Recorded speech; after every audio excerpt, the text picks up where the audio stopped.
ako may natahasan usab sa mensahe.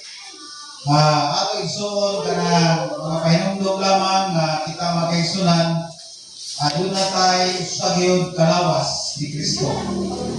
Kaya kay kita usa ramang kalawas ni Kristo, dihason sa iglesia, gitinanglan igsoon ang panaghiusa.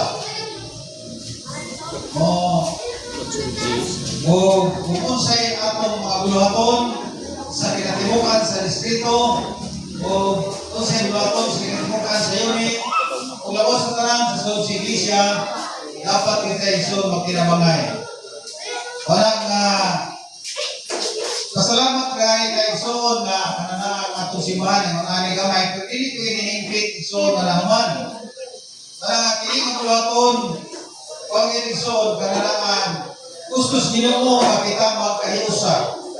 Tungod kay kini ang buluhaton mga kaigsunan, buluhaton sa pagkadaog ug kalag, buluhaton sa iglesia, kini mga kaigsunan ito sad kay kalipay nato ni kun ato igsoon mahuman kini ato mga trabaho din simbahan. Kaya pasalamat na sa Ginoo adunay atong kanong tayo na nagpinat sa bawas na natay TV karon kayo sa inyo nanay atong tayo na iusbawan gamay pero ang atong iso ibis kaya ang itus haron na tayo iusbawan sa kalaghanon pero igamay ka mga kaigsunan sa pa wala ka mo wala pa kamutubo sa atong ginagano kay kuha na ang atong mga igsoon dito sa pangi. Pero igsoon, nalipay sa po, masira ko dito, kaysa nakasimba ko dito, akong anak ni Brother Noel na rin magamit ko rin. Ito igsoon, active na rin sila nagamit. Ikan sa mga programa sa pamatanon, sila, active na sila sa mga anak ng Brother Sumalpong. Wala din, hindi kayo magamit, kayo magamot. Siguro ito makikita sila din. Wala nga masahin na igsoon karang atong pamilya, may karon magwali. Kapag naghan makawali yung plan, sige sa grupo ay. O, di sa grupo. Ay mga talento, mga kababayan na magamit igsoon. Naginig ka mag-inom, magbalik-balik ka, sige ka. Balik-balik igsoon na maura may speaker. Kailangan puli-puli ka igsoon. Kaya na yung nalindot kayo ng mga dihatag sa inyo ng mga talento na angay ipagamit sa inyo. Parang atong versikulo sintro din nag-istot sa Roma Kapitulo 12, daghan og mga bahin ang atong lawas o ang matag bahin ini may kagalingong buluhaton. Sa atong lawas igsoon na ay nagangkapin, na ay mata, na ay ilong, na ay baba, na ay dalunggan, na ay mga kamot, na ay mga tiing. Kini nga mga pati na kaigsunan, makuparinhin, yung Pablo, ingon sa ang matagbahin ini, may kaugalingon mga buhaton. O na isoon na sa dihang magbuhat ka ini, o atong palihokon, ang atong mga kaigsunan mga parti sa lawas, dili pwede nga ang kamot isoon, may bukaon, kunin ang bakwa ng bukaon.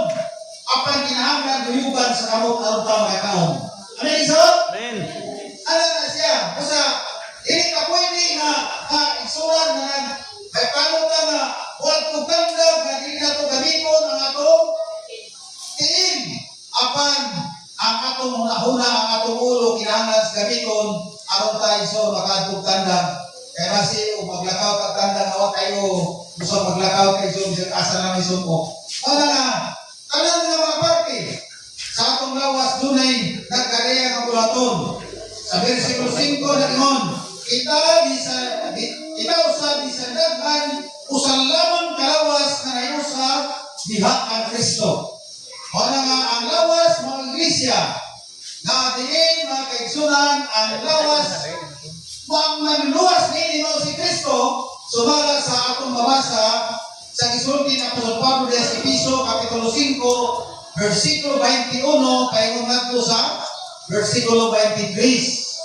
Ana pa kay sunamana nga ang bana dili pwede nga mahimo nga maghari-hari siya sa asawa o ka ang asawa maghari-hari siya sa bana. Wala mga kaigsunan na kinahanglan, dunay panagbabay, dunay pagsinagtanan, ug labaw sa tanan ni Lison, duna kayo'y panagdiusa.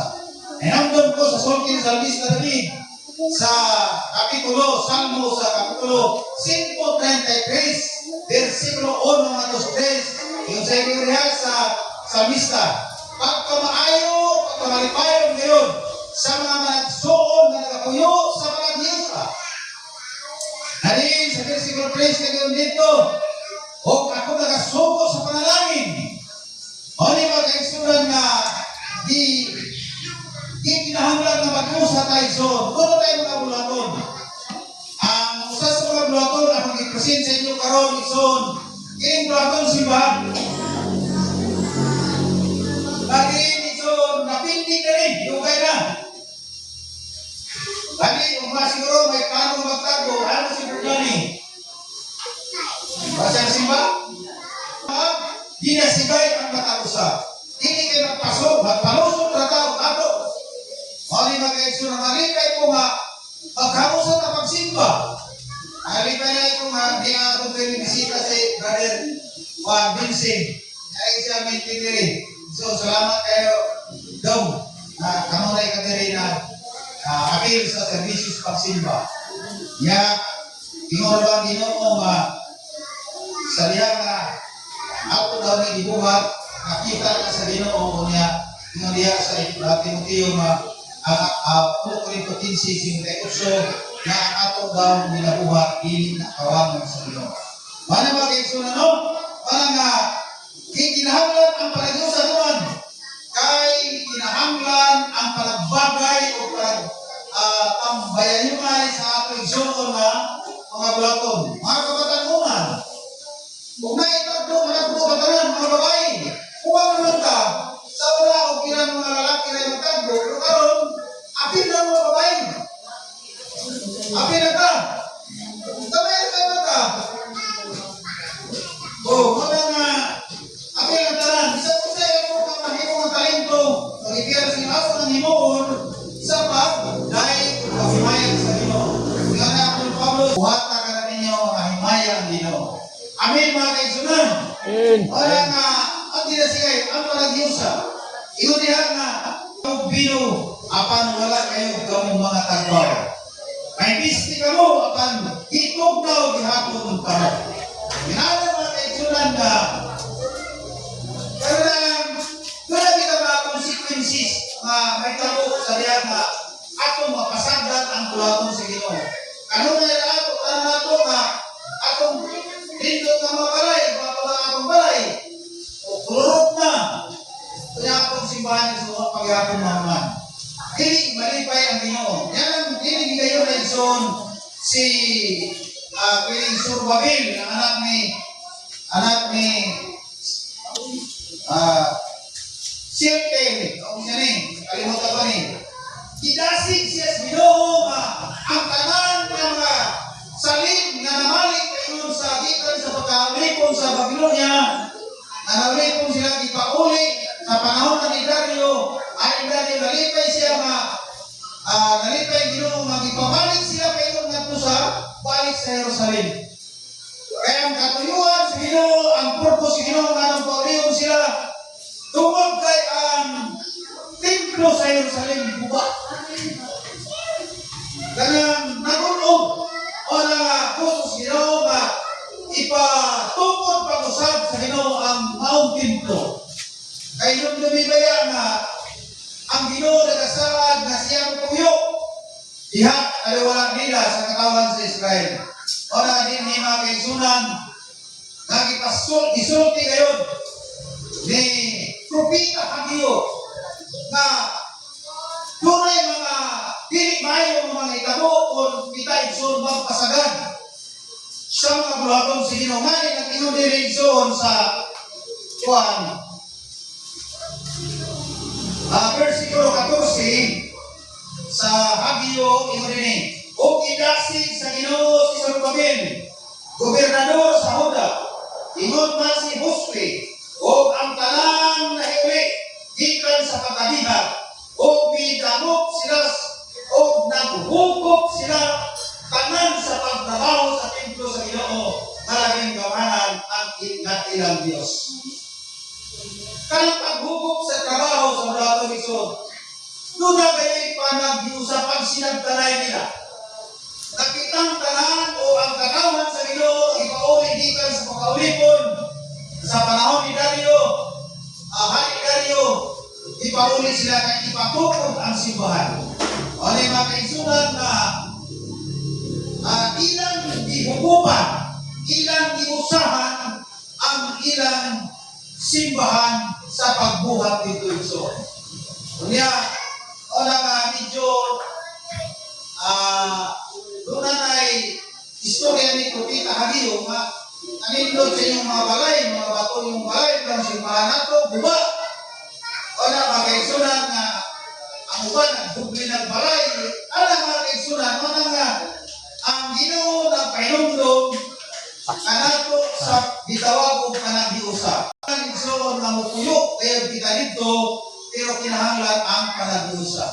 Sa Salmo 23, versikulo 6, ingon si Salmista David, o sa balay ni Jehovah magapuyo ako sa walay katapusan o sa hangtod sa hangtudan.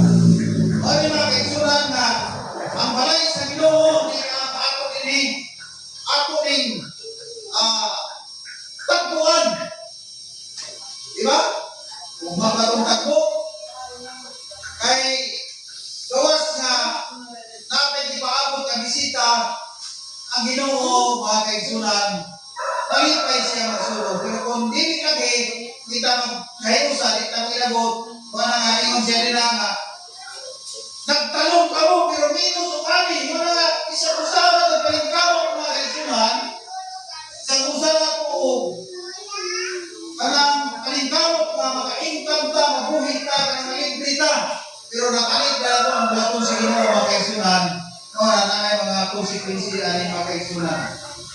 Ingon siya din sa uno, ingon siya, nakakaon kamo, apan wala kayo kamo mga busog.